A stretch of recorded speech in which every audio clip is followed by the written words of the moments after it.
Diseases. Wash your hands. Avoid close contact with people who are sick. Avoid touching your eyes, nose, and mouth. Stay home when you are sick. Cover your cough or sneeze. Clean and disinfect frequently touched objects with household cleaning spray. For more information, visit cdc.gov/COVID-19. This message brought to you by the National Association of Broadcasters and this station. The views and opinions of the following show do not necessarily reflect the views and opinions of News Talk 1450 WOL, Radio 1 Incorporated, or their management. The following program is paid for by Barbara Arnwine. The topics, views, and opinions expressed on the air and via All Igniting Change with Barbara Arnwine, platforms by host Barbara Arnwine Esquire, guests, and supporters are their own and are independent of any organization, entity. Nothing said on the show or any of its platforms constitutes a client-attorney relationship or serves as legal advice counsel. No liability, explicit or implied, shall be extended to Igniting Change, its platforms, or the show's host. It's time now for Igniting Change, a weekly provocative and empowering program where you, the listener, can ignite change. Now here's your host, Barbara Arnwine. Get up, stand up. Good afternoon, everyone. Stand up for your right. Yes, welcome to Ignite Change, where we stand up for our rights. Oh, yes. We are so glad that you have tuned in to listen to us from all over the country.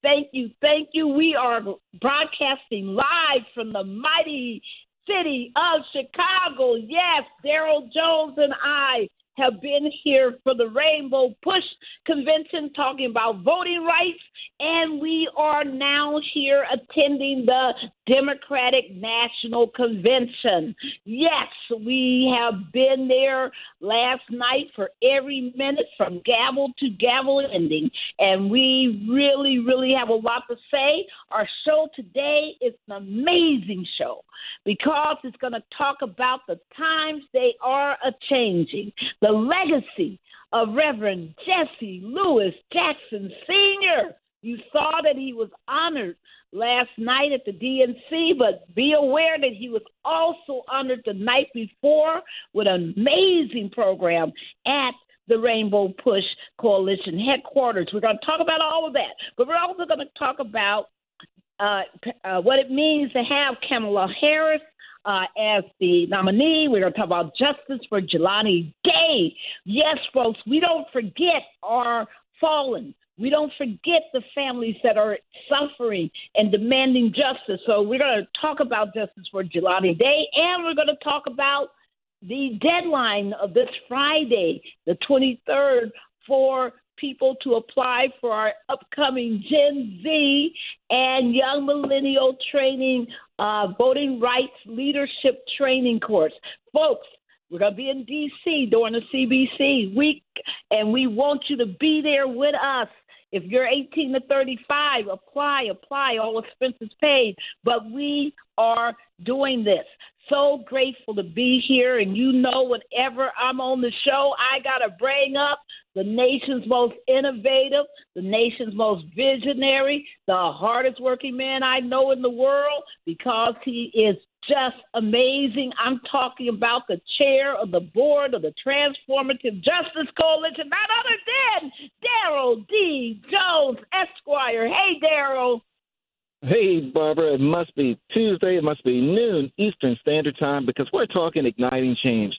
And, Barbara, I can't think of a more comprehensive igniting change to talk about than we're talking about the igniting change of Reverend Jesse Lewis Jackson Sr. What change he has ignited, not simply in Chicago and Illinois, across the United States, but internationally.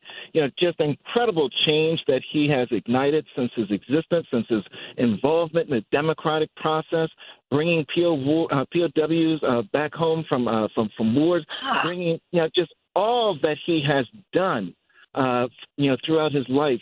To have him honored both at the Rainbow Push Coalition headquarters and at the Democratic National Convention was just fitting.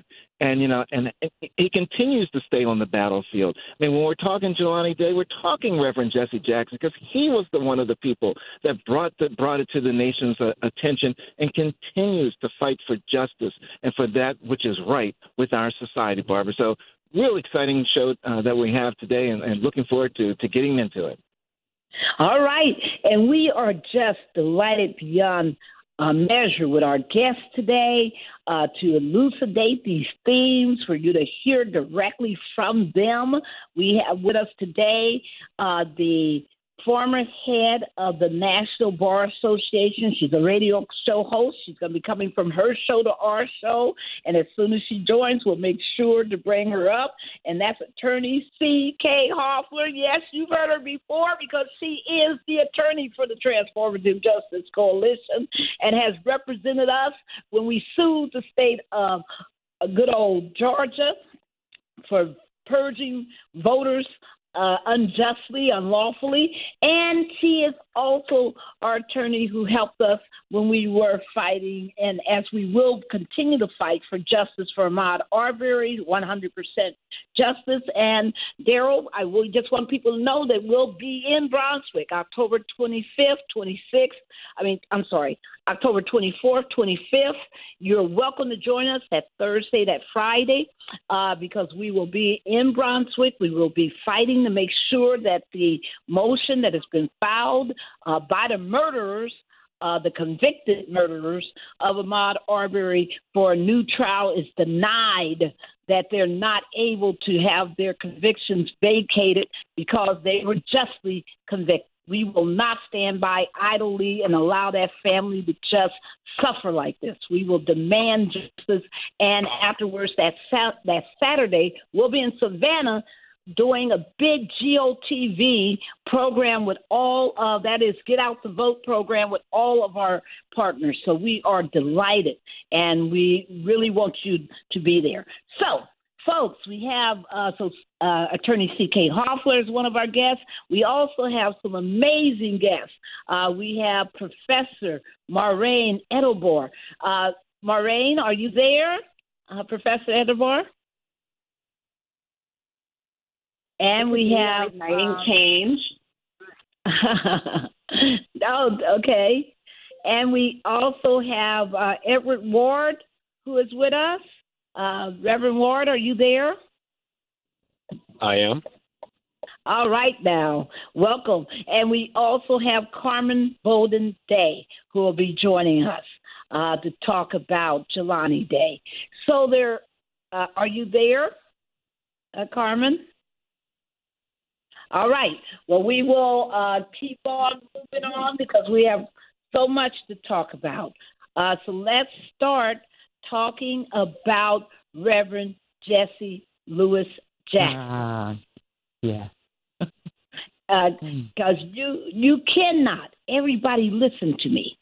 You noticed last night that when they were just doing the whole video about Chicago, that if they're showing the St. Patrick's Day, if they're showing the Michigan, if they're showing the lake, if they're showing the skyline, if they're talking about the economic development and everything, you saw there was a photo of Reverend Jackson, because you can't talk about modern day Chicago. You can't talk about modern day the United States. You can't talk about the world without talking about the international icon who is Jesse Louis Jackson. So we wanted to make sure that we talked about him today. So why don't I start with you, Edward? What has it meant to you to be in the city where you have this iconic leader? For me, it's almost like it's surreal, and you see just as a young person, right? We read in the history books and everything about these civil rights icons and these leaders who's done such impactful work, and it almost seems like they're so far. They're so far removed from us. But to be surrounded by and live in the same city with a leader who's made such impactful change, it's almost as if it's life-changing. And I'll tell you, I was on the floor of the DNC when they had introduced Reverend Jackson, and how it was powerful, it was magical, it was awe-inspiring because you felt the entire shift in the room. Reverend Jackson didn't say a word, but you heard everything that was being emanated from the stage, and he was there, and everything that was being emanated from the people who were in the audience, because they recognized the power and prestige, not only that, but the fight and the sacrifice that Reverend Jackson did even up until now. And so the fight with him is continuing, and it's almost like you felt that fight and that power when he showed up in that moment, and his entire history showed in that room last night. My. And Attorney Hoffler, are you with us? I'm with you. I'm here. I'm here, Attorney Arnwine and Attorney Daryl Jones. I'm just saying amen in the background. I was preaching so much in the background that I had to go on mute. I had to go on mute. Edward will do that to you. Edward will do that to you. He's one of the most inspiring preachers I know. He's amazing. You are the chair of the board of the Rainbow Push Coalition, founded by the Reverend Jesse Jackson.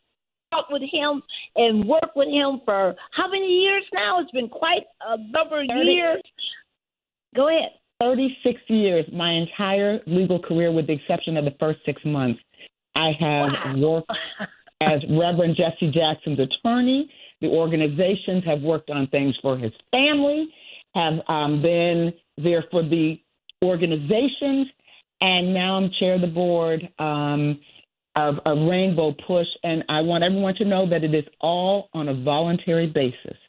I have volunteered my legal services for the past 36 years. Volunteered. That's quite a sacrifice. Thank you. And tell us what this has been like. I mean, you've had an electric 2 days. Sunday was just amazing. Tell people what happened on Sunday and tell people what happened last night. And then we're going to bring up Jelani Day's mom, Carmen Bolden Day, so that she could tell us all about how we do this important work that Jesse Jackson made it a national cause. So we got a lot to cover, but tell us about these last amazing 2 days. Whoa. Oh, Barbara, I can tell you the last 2 days have been magical in so many ways. On Sunday, we all honored Reverend Jesse Jackson. It's so important to honor our icons, our international iconic leaders, while they're alive, while they can enjoy it. And I say that because, Barbara Arnwine, you and Daryl Jones were right there in the front, honoring them. So let's just be really clear in all of this, because you have been the trailblazing partners working with Reverend Jackson and Rainbow for a very long time, for many, many, many, many years, making the contributions. We all stand on their shoulders. So what happened is everyone from Bernie Sanders to Maxine Waters, of course, Congressman Jonathan Jackson, a number of congressmen, and, of course, Senator Bernie Sanders and others from Nation Magazine put together an amazing grouping. Maybe 25 people came on stage, and we would have had another 50 to 100 if we weren't forced to shut down the program at that time. Person after person after person from the Democratic Party, black, white, Asian, Rainbow Push, that coalition that Reverend Jackson founded in the 1970s, 1971 to be precise, under a different name. They paraded through and talked about his amazing contributions and how he impacted their lives. Most significantly, resoundingly, the message was there would not have been a President Barack Obama, there would not have been a Vice President Kamala Harris, and there will not be a President Kamala Harris but for the efforts of Reverend Jesse Louis Jackson. And that was the message that everyone conveyed from their respective positions, and just talked about the journey, his journey, And Reverend was so moved, and that was on Sunday night. I was so filled. This is before the DNC convention. So filled because we had already had Bishop Leah Daughtry, as you all may know, Donna Brazil, Bishop Leah Daughtry, Mignon Moore, and Yolanda Caraway are instrumental. They are the most powerful women in the Democratic Party.